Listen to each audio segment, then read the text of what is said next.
This year, at least 2 Wisconsin state agencies have been accused of racial discrimination. Now, a third.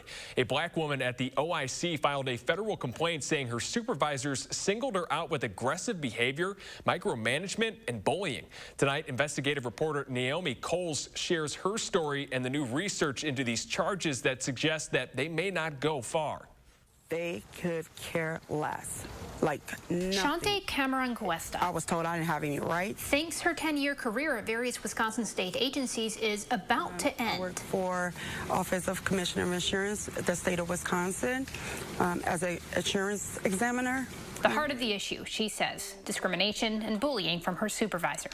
Problems started when work went virtual last March. The deadlines were not the same as everyone else. She felt singled out, disrespected, and micromanaged, even after fixing issues like personal life conflicts. You could just not put that load of laundry in today. That her supervisor called out. It's like a way to dehumanize what I actually was experiencing. The only person of color on her team, she says the issues escalated as the year went on. She told me that I was being sensitive and that I'm taking things the wrong way.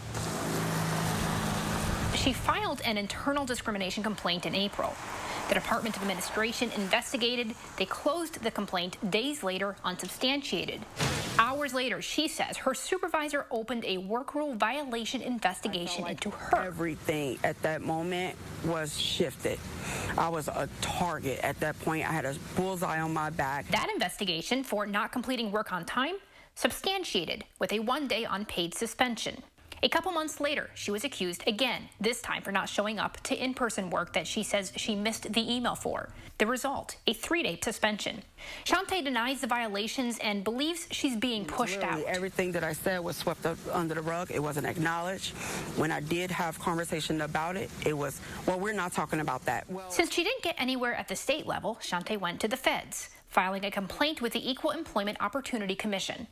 But she fully expects her days with the state are numbered. It sucks. I was a mother at 16. I worked so hard for the state, and to be able to not be a statistic and not have my kids look at me like that. And now my whole state career is going to end like this. I did not deserve that treatment. I asked the state about all this. They're limited on what they can say because it's a federal investigation. But in a statement filed on Thursday with the feds, they said there's no unlawful discrimination here. They also said Shante's supervisor didn't know that Shante had filed an internal complaint. Therefore, her suspensions were not retaliatory. They were the result of performance issues identified through normal processes. Shante showed me her performance evaluations. She was meeting expectations up until this year, and in her federal complaint, she accuses her supervisor of changing this year's evaluation after the fact. Shante's allegations are at least the 3rd Wisconsin state agency accused this year of workplace discrimination. In June, 4 employees of color at the Wisconsin Department of Veteran Affairs told the Capital Times they felt marginalized and micromanaged during their time there. In April, a black DOJ administrator filed a federal discrimination complaint. A separate investigation did not substantiate the allegations. But federal complaints with the EEOC rarely lead to tangible results. Most of them don't get great outcomes. 13% get some change in employer practices coming out of that negotiated settlement. A professor and a doctorate student at the University of Massachusetts Amherst released new research this summer.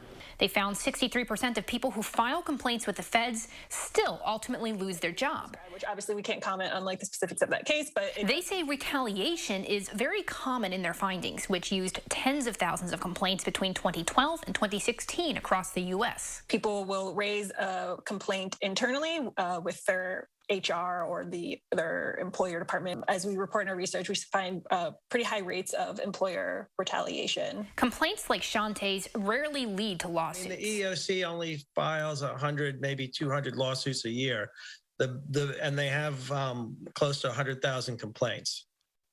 So it is that mediation process that's their major tool. But most notably, their research finds Wisconsin is the 6th highest state or territory in the country for the number of black people who file federal complaints about racial discrimination at work. No, it's going to probably be. Shante, meanwhile, says she's on the verge of being pushed out. It's one-sided.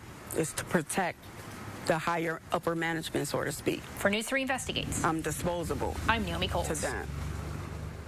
We're going to continue to follow this story. The state further told us in response to this story that they are following an executive order from the governor in 2019 and have an action plan for diversity, equity, and inclusion. For more, check online at channel3000.com/news3investigates.